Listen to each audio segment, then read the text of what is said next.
क्रांती TV news अन्याय अत्याचार बेकायदेशीर कृत्य करणाऱ्या विरुद्ध शोषित पीडित न्याय देणारा एकच आवाज शिवक्रांती टीव्ही दिनबंधू न्यूज संपादक सत्यशोधक शंकरराव लिंगे 73 87 महात्मा ज्योतिराव फुले यांच्या 198व्या जयंती और कोई महाराज आपके साथ चिक्कोडी येथे आपके साथ कोई हाँ जयंती का कार्यक्रम और माल आपके पास कौन था मालगार गार्डनर यांच्या वतीने घेण्यात आला होता चिक्कोडीमध्ये इत्यादी मान्यवर क्षेत्रीय ऑफिस खोलण्यात आले।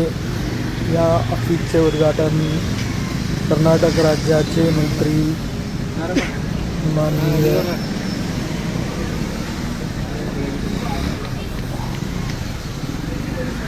यांच्या हस्ते झाले। त्यासमयी अखिल भारतीय माळी महासंघाचे राष्ट्रीय अध्यक्ष सत्यशोधक शंकरराव लिंगे, माजी आमदार नरेंद्र बाबू, आमदार यादव तसेच चिक्कोडी आणि परिसरातील महाराष्ट्राच्या बॉर्डरवरील माळी समाजाचे कार्यकर्ते उपस्थित होते। या ठिकाणी गुरु महाराज आपका नाम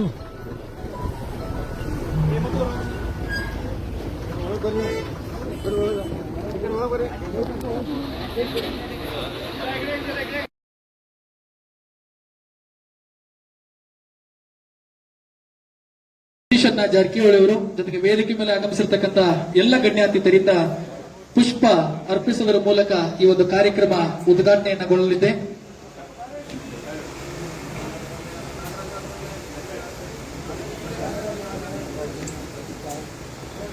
ಪುಷ್ಪ ನಮನವನ್ನ ಸಲ್ಲಿಸ್ತಾ ಇರತಕ್ಕಂತಹ ನಮ್ಮೆಲ್ಲರ ನೆಚ್ಚಿನ ನಾಯಕರಾಗಿರ್ತಕ್ಕಂತಹ ಸನ್ಮಾನ್ಯ ಶ್ರೀ ಸತೀಶಣ್ಣ ಜಾರಕಿಹೊಳಿ, ಜೊತೆಗೆ ಸನ್ಮಾನ್ಯ ಶ್ರೀ ನರೇಂದ್ರ ಬಾಬು ಸರ್ ಮಾಜಿ ಶಾಸಕರು ಬೆಂಗಳೂರು, ಜೊತೆಗೆ ನಮ್ಮ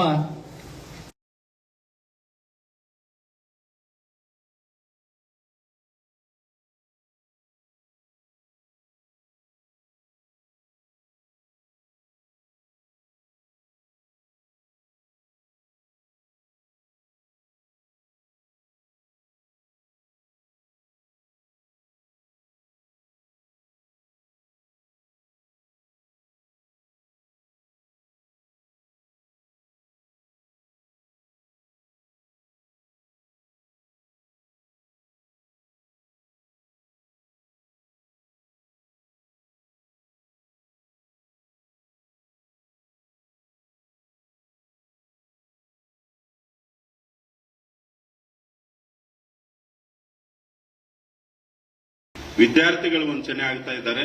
ಅದನ್ನ ದಯಮಾಡಿ ವಿಶೇಷ ಕಾಳಜಿ ವಹಿಸಿ ಈಗಾಗಲೇ ನಮ್ಮ ಅಧ್ಯಕ್ಷರಾದಂಥ ಅಶೋಕ್ ಲಿಂಬೆಗಡದವರು 10 ಹಲವಾರು ಬಾರಿ ಸಾಹೇಬರ ಹತ್ರ ಹೋಗಿ ಬೆಳಗಾವಿ ಜಿಲ್ಲೆಯ ಜಿಲ್ಲಾಧಿಕಾರಿಗಳಿಂದ ಸಾಹೇಬರು ಲೆಟರ್ ಬರೆದು ಒಂದು ಆದೇಶವನ್ನ ಮಾಡಿದ್ದಾರೆ।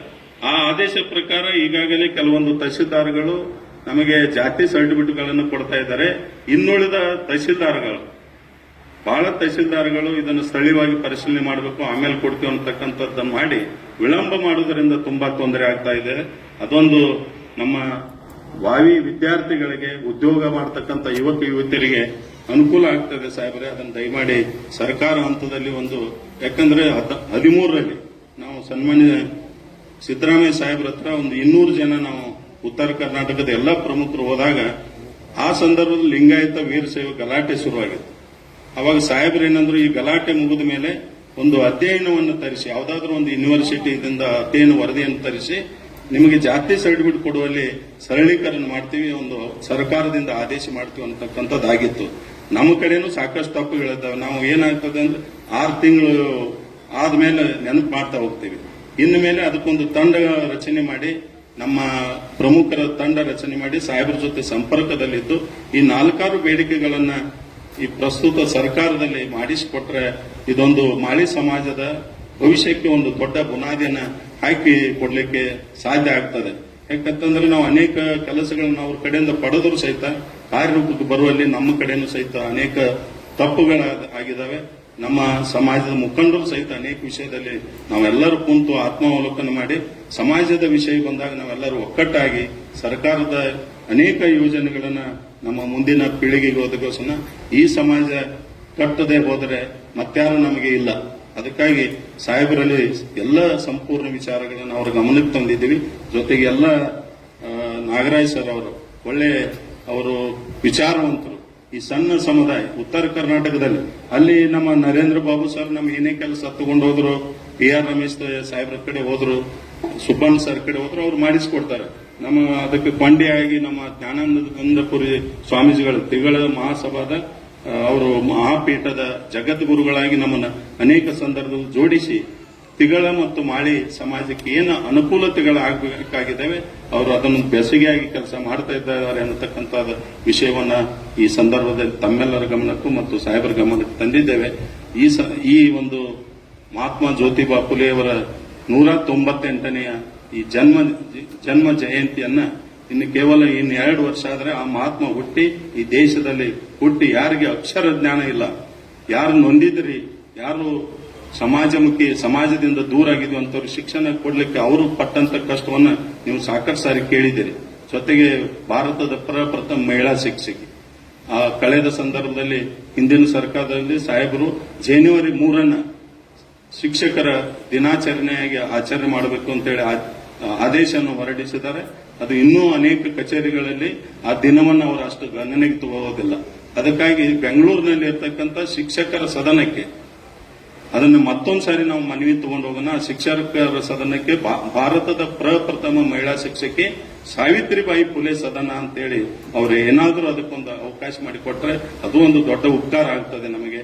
ಅಂದ್ರೆ ಇಡೀ ದೇಶಕ್ಕೆ ಬೆಳಕನ್ನ ಶಿಕ್ಷಣದ ಬೆಳಕು ಕೊಟ್ಟಂತ ನಮ್ಮ ಇಬ್ಬರು ರತ್ನಗಳು ದೀಪದ ಕೆಳಗೆ ಕತ್ಲ ಅನ್ನೋ ತರ ಮಾಳಿ ಸಮಾಜ ಇನ್ನೂ ನಾವು ಅಷ್ಟೊಂದು ಜಾಗೃತ ಆಗಿಲ್ಲ. ಸರ್ಕಾರದ ಪ್ರತಿನಿಧಿಗಳ ಜೊತೆ ವಿಶೇಷ ಸಾಹುಕಾರ ಅವರ ಜೊತೆಗೆ ಈಗಾಗಲೇ ಅವ್ರು 3-4 ನಾನು ಹೇಳಿದ ಹಾಗೆ 3-4 ಕೆಲಸಗಳನ್ನು ಮಾಡಿದ್ದಾರೆ.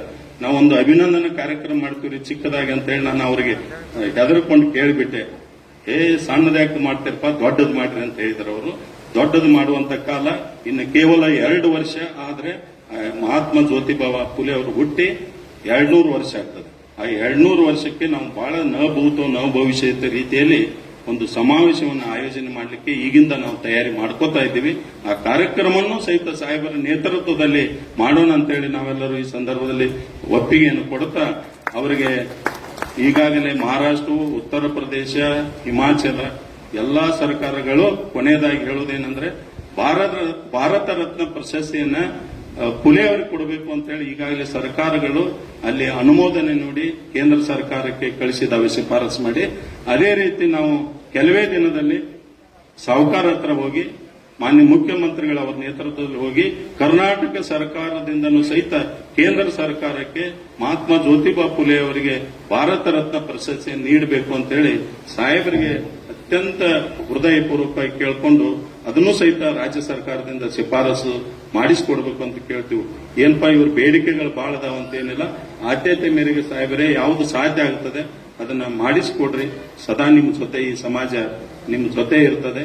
ನೀವು ಹೇಳಿದಂತ ಎಲ್ಲಾ ಕೆಲಸಗಳಲ್ಲಿ ಸಹಿತ ನಾವು ಚಾಚು ತಪ್ಪದೆ ತನು ಮನಧನದಿಂದ ಶ್ರದ್ಧಾಪೂರ್ವಕವಾಗಿ ನಾವೆಲ್ಲ ಕೆಲಸ ಕಾರ್ಯಗಳನ್ನು ಮಾಡ್ತೀವಿ ಅನ್ನತಕ್ಕಂಥದ್ದು ಹೇಳ್ತಾ, ನಮಗೆ ಅವರ ಅತ್ಯಂತ ಆತ್ಮೀಯರಲ್ಲಿ ಒಬ್ಬರಾದಂತ ಚಿಕ್ಕೋಡಿ ಹಿರಿಯರು, ರಾಜ್ಯ KPCC ಕಾರ್ಯದರ್ಶಿಗಳಾದಂತ ಮಾವೀರಣ್ಣ ಮೋತಿ ಅವರು ಅವ್ರ ಮನೆಗೆ ಹೋದಾಗ ನಮ್ಮ ಸಮಾಜದ ಬಗ್ಗೆ ಅತ್ಯಂತ ಕಳಕಳಿಯನ್ನ ಅನೇಕ ಸಾರಿ ವ್ಯಕ್ತಪಡಿಸಿದ್ದಾರೆ. ಈ ಕೆಲಸದಲ್ಲಿ ಅವರು ಕೈ ಜೋಡಿಸ್ತಾ ಸಾಥಾಗಿರ್ಬೇಕು ಅಂತೇಳಿ ಮತ್ತೊಮ್ಮೆ ಕೇಳ್ತಾ ಪ್ರಾಸ್ತಾವಿಕವಾಗಿ ಮಾತನಾಡಲಿಕ್ಕೆ ಅವಕಾಶ ಮಾಡಿಕೊಟ್ಟಂತ ನಮ್ಮ ಸಂಘಟಕರಿಗೆ ವಂದಿಸಿ 2 ಮಾತುಗಳನ್ನು ಮುಗಿಸ್ತೇನೆ. ಜೈ ಹಿಂದ್, ಜೈ ಕರ್ನಾಟಕ.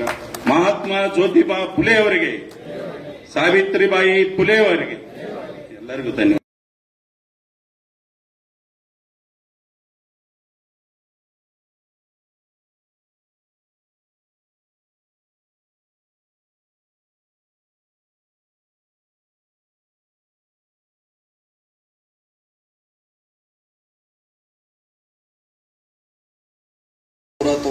ನೇ ಜಯಂತಿಯ ಕಾರ್ಯಕ್ರಮದ ಸಾನ್ನಿಧ್ಯ ವಹಿಸುವಂತ ಪರಮ ಪೂಜ್ಯ ಶ್ರೀ ಜಗದ್ಗುರು ಶ್ರೀ ಜ್ಞಾನದಾಪುರಿ ಮಹಾಸ್ವಾಮೀಜಿ ಶಿವಗಂಗೆ ಪೀಠ ತುಮಕೂರು ಇವರ ಪಾದಗಳಿಗೆ ನಮಸ್ಕರಿಸುತ್ತಾ, ಅದೇ ರೀತಿ ನಿಪ್ಪಾಣ ಆಶ್ರಮದ ಶ್ರೀಗಳು, ಒಡೆರಟ್ಟಿ ಶ್ರೀಗಳು, ಕಂಪನಟ್ಟಿ ಶ್ರೀಗಳು ಅವರಿಗೂ ಕೂಡ ಭಕ್ತಿಪೂರ್ವಕವಾಗಿ ನಮಸ್ಕರಿಸುತ್ತಾ, ಕಾರ್ಯಕ್ರಮದಲ್ಲಿ ಈಗ ತಾನೇ ನಮ್ಮೆಲ್ಲ ಉದ್ದೇಶಿಸಿ ಮಾತಾಡಿದಂತಹ ಮಾಜಿ ಶಾಸಕರು ಆತ್ಮೀಯರಾದ ನರೇಂದ್ರ ಬಾಬು ಅವರೇ,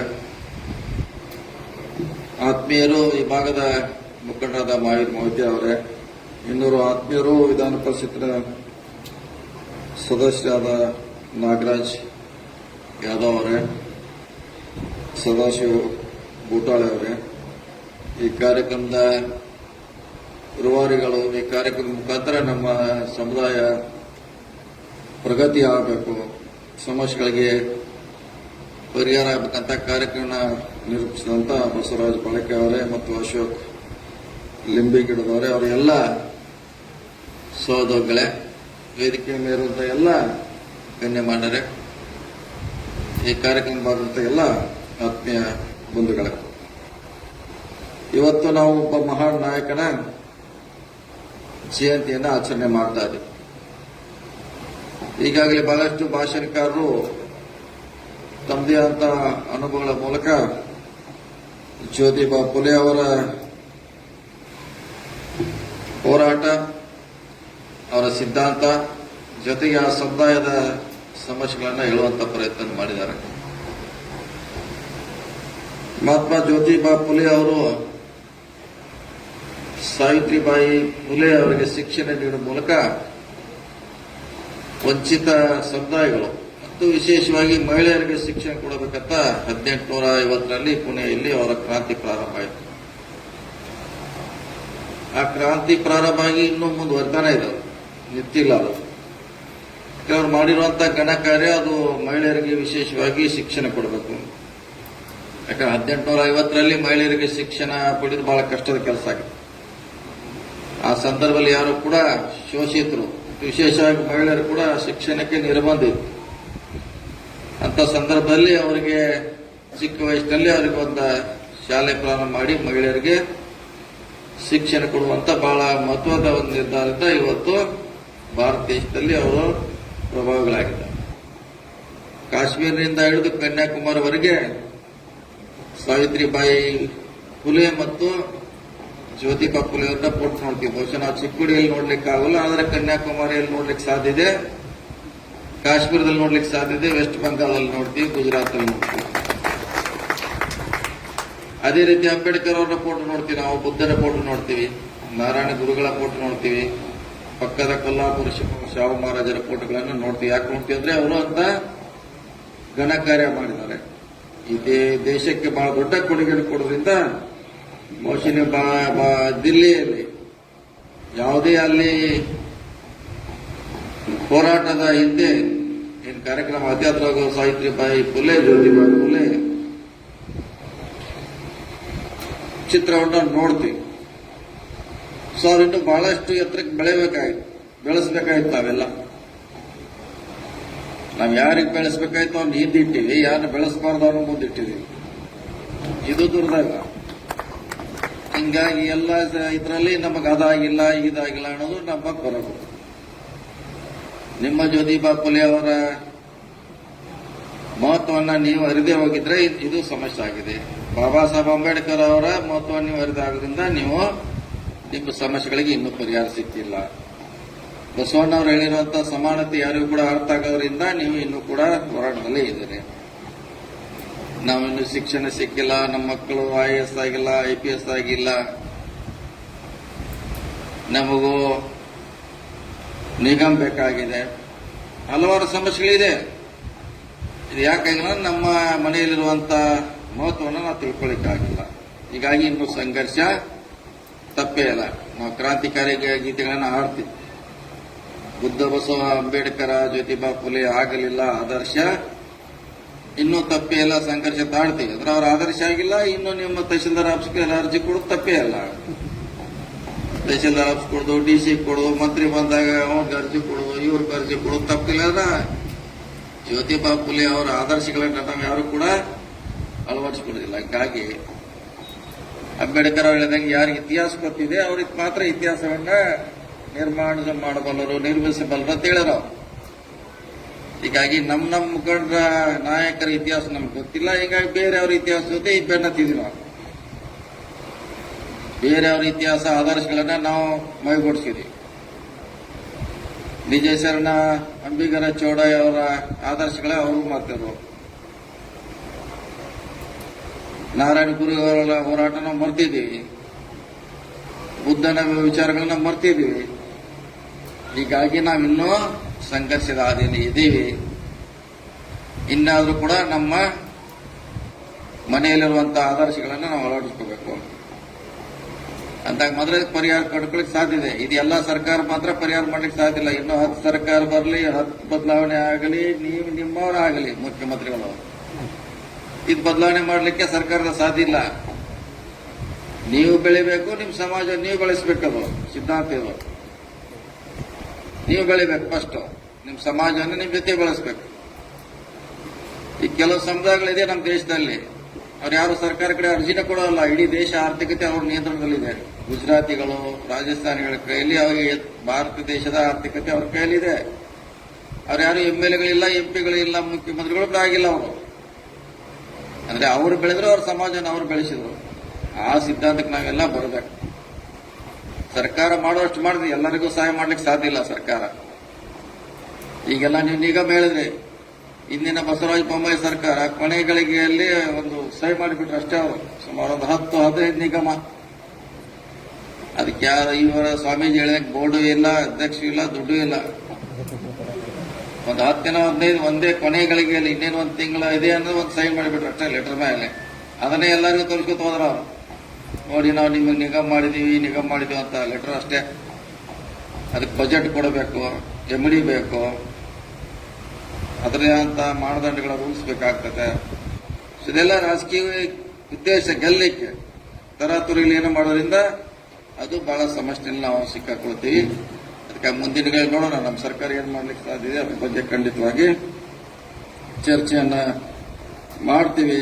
ಜ್ಯೋತಿಬಾ ಫುಲೆ ಅವರನ್ನ ನೋಡಿ, ಇವತ್ತೆಲ್ಲ ಕರ್ನಾಟಕದಲ್ಲಿ ಇಡೀ ಭಾರತದಲ್ಲಿ ಹೆಸರಾಗಲಿಕ್ಕೆ ನಮ್ಮಿಂದ ಅಲ್ಲ,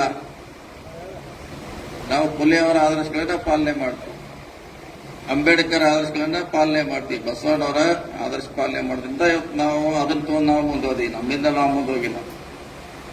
ಅವರ ಸಿದ್ಧಾಂತಗಳನ್ನ ನಾವು ಸಮಾಜಕ್ಕೆ ಹೇಳೋದ್ರಿಂದ ನಾವು ಇವತ್ತು ರಾಜ್ಯದಲ್ಲಿ ಪ್ರಖ್ಯಾತ ಆಗಲಿಕ್ಕೆ ಸಾಧ್ಯ ಆಗಿದೆ. ಪ್ರತಿಯೊಬ್ಬರು ಮಾಳಿಯವರು ಜ್ಯೋತಿಬಾ ಫುಲೆ ಬಗ್ಗೆ, ಅವರ ಹೋರಾಟ ಬಗ್ಗೆ ನೀವು ತಿಳ್ಕೊಳ್ಳಿಕ್ಕೆ, ಅದನ್ನ ಸ್ಟಡಿ ಮಾಡಲಿಕ್ಕೆ ನೀವೆಲ್ಲ ಪ್ರಯತ್ನ ಮಾಡಬೇಕು. ನಾವು ಬಹುಶಃ ಸಾವಿತ್ರಿಬಾಯಿ ಫುಲೆನ 20 ವರ್ಷಗಳಿಂದ ನಮ್ಮ ಜಿಲ್ಲೆಯಲ್ಲಿ ನಾವು ಹೇಳಕ್ ಶುರು ಮಾಡಿದ್ವಿ. ಇವತ್ತಿಗೆಲ್ಲ 20 ವರ್ಷಗಳ ಹಿಂದೆ ಅವರ ಬಗ್ಗೆ ಪ್ರಚಾರ ಮಾಡಲಿಕ್ಕೆ, ಮನೆಗೆ ಅವ್ರ ವಿಚಾರಗಳು ಹೇಳುವಂತ ಪ್ರಯತ್ನ ನಮ್ಮ ಮಾನವ ಬಂದದ್ದು. ಅದಕ್ಕೆ ನಾವು ನಿರಂತರವಾಗಿ ಮಾಡ್ತಾನೆ ಇದ್ವಿ. ಅದಕ್ಕಾಗಿ ಹೆಚ್ಚು ತಿಳ್ಕೊಳ್ಳಿಕ್ಕೆ ನೀವೆಲ್ಲ ಪ್ರಾಮಾಣಿಕ ಪ್ರಯತ್ನ ಮಾಡಿ. ಅಂಬೇಡ್ಕರ್ ಹೇಳಿದಂಗೆ ನಿಮ್ಮ ಭವಿಷ್ಯ ನಿಮ್ಮ ಕೈಯಲ್ಲಿದೆ ಅಂತ ಹೇಳೋರು. ನಿಮ್ಮ ಭವಿಷ್ಯ ನಿಮ್ಮ ಕೈಯಲ್ಲಿದೆ. ಬೇರೆಯವ್ರಿಗೆ ಯಾರನ್ನ ಕೈ ತೋರಿಸಿ ನಾ ಅದಾಗ್ತೀವಿ ಇದಾಗ್ತೀವಿ ಅಲ್ಲ. ನಿಮ್ಮ ಭವಿಷ್ಯ ನಿಮ್ಮ ಕೈಯಲ್ಲಿದೆ. ನೀವು ಎಷ್ಟು ದುಡಿತೀರಿ, ಎಷ್ಟು ಜ್ಞಾನ ಸಂಪಾದನೆ ಮಾಡ್ತೀರಿ, ಅದರಿಂದ ನೀವು ಪ್ರಗತಿ ಆಗ್ತೀರಂತ ಅಂಬೇಡ್ಕರ್ ಅನ್ನ ಸುಮಾರು 70 ವರ್ಷಗಳಿಂದ ನಮಗೆ ಸಂದೇಶ ಕೊಟ್ಟು ಹೋಗಿದ್ದಾರೆ. ಅವೆಲ್ಲ ನಾವು ಒಂದ್ಸಲ ಅವಲೋಕನೆ ಮಾಡಬೇಕಾಗುತ್ತೆ. ಅವ್ರೇನು ಸುಮ್ಮನೆ ಏನು ಹೇಳಿಲ್ಲ, ಅವಲೋಕನೆ ಮಾಡ್ಕೊಳ್ಳೋದು ಬಹಳ ಅವಶ್ಯಕತೆ ಇದೆ.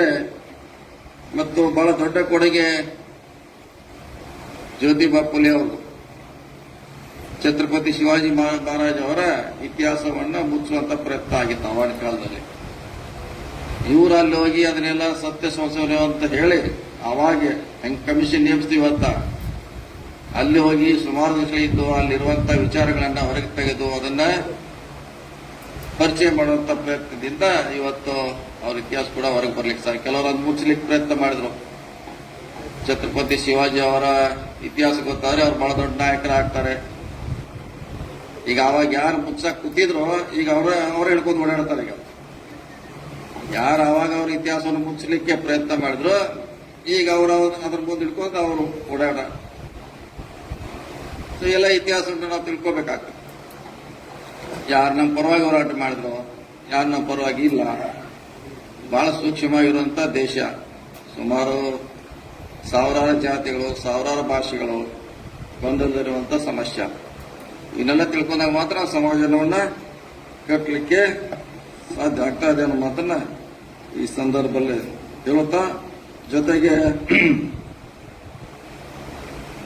ಸಾವಿತ್ರಿಬಾಯಿ ಫುಲೆ ಅಥವಾ ಫುಲೆ ದಂಪತಿಗಳ ಹೆಸರು ಈ ರಾಜ್ಯದಲ್ಲಿ ಇಡಬೇಕಂತ ಸಿದ್ದರಾಮಯ್ಯನವರು ಈಗಾಗಲೇ ಅವರ ಫೋಟೋಗಳನ್ನು ಇಡಲಿಕ್ಕೆ ಆದೇಶ ಮಾಡಿದ್ದಾರೆ. ಎಲ್ಲ ಸರ್ಕಾರಿ ಕಚೇರಿಗಳಲ್ಲಿ ಇರಬೇಕಂತ ಹೇಳಿದ್ದಾರೆ. ಬಸವಣ್ಣವ್ರ ಫೋಟೋನ ಇಟ್ಟದ್ದು ನಮ್ಮ ಸರ್ಕಾರ, ಸಿದ್ದರಾಮಯ್ಯ ಸರ್ಕಾರನೇ. ಬಹಳಷ್ಟು ಜನ ತಮ್ಮ ಕಚೇರಿಯಲ್ಲಿ ಬಸವಣ್ಣವ್ರ ಫೋಟೋ ಇಡಲಿಕ್ಕೆ ಇಂಟ್ರೆಸ್ಟ್ ಇಲ್ಲ, ಆದ್ರೂ ಜನ ಅವ್ರ ಬೆನ್ನ ಹತ್ತದೆ. ಅಂಬೇಡ್ಕರ್ ಫೋಟೋ ಇಡ್ಲಿಕ್ಕೆ ರೆಡಿ ಇಲ್ಲ ಕೆಲವರು, ಆದ್ರೂ ಜನ ಅವರಿಗೆ ಜೈ ಅಂತಾರೆ. ಇದು ಬಹಳ ದೊಡ್ಡ ದುರಂತ.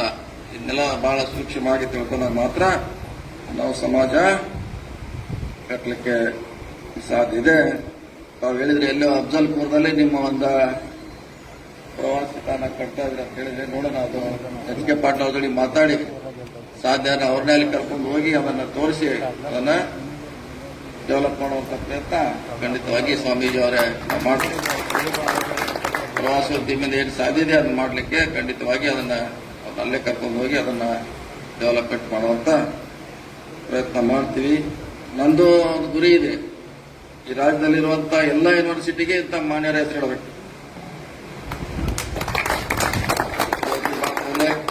ಡಾಕ್ಟರ್ ಅಂಬೇಡ್ಕರ್, ಬಸವಣ್ಣವರು, ಕಿತ್ತೂರು ಚೆನ್ನಮ್ಮ, ಕ್ರಾಂತಿವೀರ ಸಂಗೊಳ್ಳಿ ರಾಯಣ್ಣ, ನಿಜ ಶರಣ ಅಂಬಿಗರ ಚೌಡಯ್ಯ, ವಾಲ್ಮೀಕಿ ಈಗಾಗಲೇ ನಮ್ಮ ಮೊನ್ನೆ ರಾಯಚೂರಲ್ಲಿ ಇಟ್ಟಿದ್ದೀವಿ.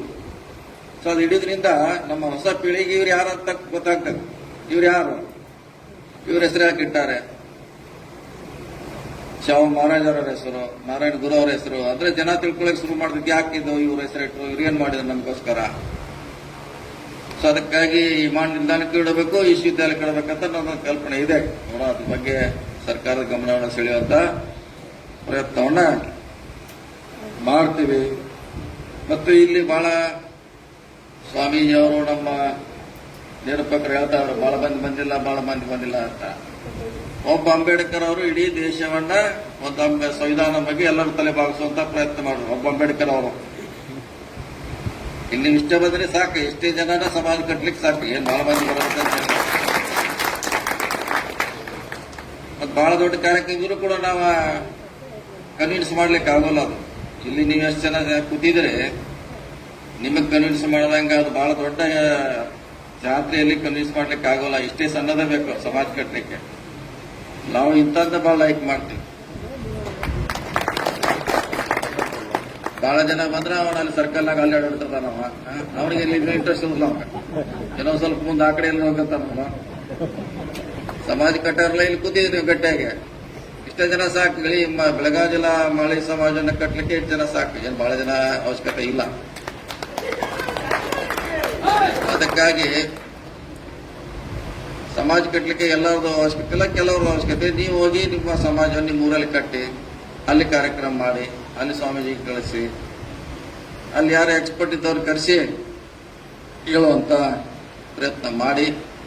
ಯಾಕೆ ನಾವು ಕೂಡ ಸಮಾಜ ಬಿಟ್ಟು ಮಾನವರೆಲ್ಲ ಒಂದೇ ಅಂತ ಸಿದ್ಧಾಂತದಲ್ಲೇ ಕಳೆದ 30 ವರ್ಷಗಳಿಂದ ಹೋರಾಟ ಮಾಡ್ತಾರೆ.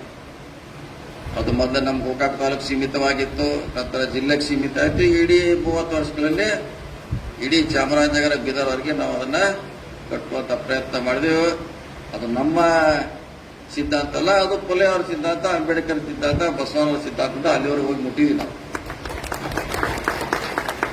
ಆ ವಿಚಾರಗಳು ಕೂಡ ನೀವು ಅಳವಡಿಸಬೇಕು.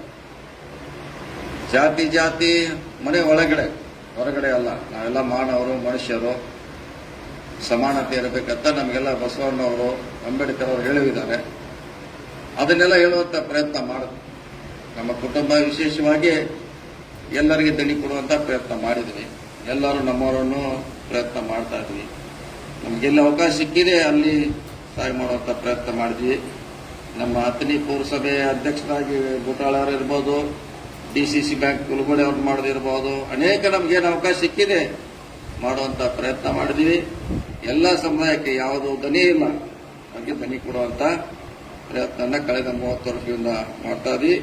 ಮುಂದೂ ಕೂಡ ತಮ್ಮೆಲ್ಲರ ಸಹಕಾರದಿಂದ ನಾವು ಮಾಡ್ತಾ ಇದ್ದೀವಿ. ತಾವೆಲ್ಲ ನಮಗೆ ಈ ಭಾಗದಲ್ಲಿ ಬಹಳ ದೊಡ್ಡ ಆಶೀರ್ವಾದ ಮಾಡಿದ್ರೆ, ಲೋಕಸಭೆ ಚುನಾವಣೆಯಲ್ಲಿ ತಾವೆಲ್ಲ ಆಶೀರ್ವಾದ ಮಾಡೋದ್ರಿಂದ ಇವತ್ತು ಪ್ರಿಯಾಂಕಾ ಈ ಭಾಗದ ಸಂಸದರಾಗಿದ್ದಾರೆ. ನಿಮ್ಮ ಸೇವೆ ಮಾಡಲಿಕ್ಕೆ ಅವರು ಕೂಡ ಪ್ರಯತ್ನ ಮಾಡ್ತಿದ್ದಾರೆ. ಬರೀ ಚುನಾವಣೆ ಬಂದಾಗ ಭಾಷಣ ಮಾಡಿ ಓಟ್ ಹಾಕೋದಲ್ಲ, ನಮ್ಮ ನಿರಂತರವಾಗಿ ನಿಮ್ಮ ಜೊತೆ ಇರಬೇಕು, ನಿಮ್ಮ ಸೇವೆ ಮಾಡಬೇಕಂತ ಪ್ರಯತ್ನ ಮಾಡ್ತೀವಿ. ಉದಾಹರಣೆ ಬಹುಶಃ ಬೇಸಿಗೆಯಲ್ಲಿ ಕಳೆದ ಸಾರಿ ಕೂಡ ನೀರು ಬಿಟ್ಟಿದ್ವಿ ನಾವು. ಸುಮಾರು ಈ ಭಾಗದ ಜನ ಪ್ರಥಮ ಬಾರಿಗೆ ಈ ಭಾಗದಲ್ಲಿ ಕುಡಿಲಿಕ್ಕೆ ನೀರು ಸಿಗದೆ ಇರುವಂತಹ ಸಂದರ್ಭದಲ್ಲಿ ಇವತ್ತು ರೈತರಿಗೆ ನೀರು ಬಿಡಿಸುವಂತ ಪ್ರಯತ್ನ ಮಾಡಿದ್ವಿ. ಅದು ಬಹಳ ಜನ ಅಂದ್ರೆ ಎಲೆಕ್ಷನ್ ಇತ್ತು, ಹೋದ್ಸಲ ಬಿಡಿಸಿದ್ರು, ಈ ಸಲ ಬಿಡುದಿಲ್ಲ ಅಂತ ಬಹಳ ಮಂದಿ ಹೇಳ್ತಾರೆ.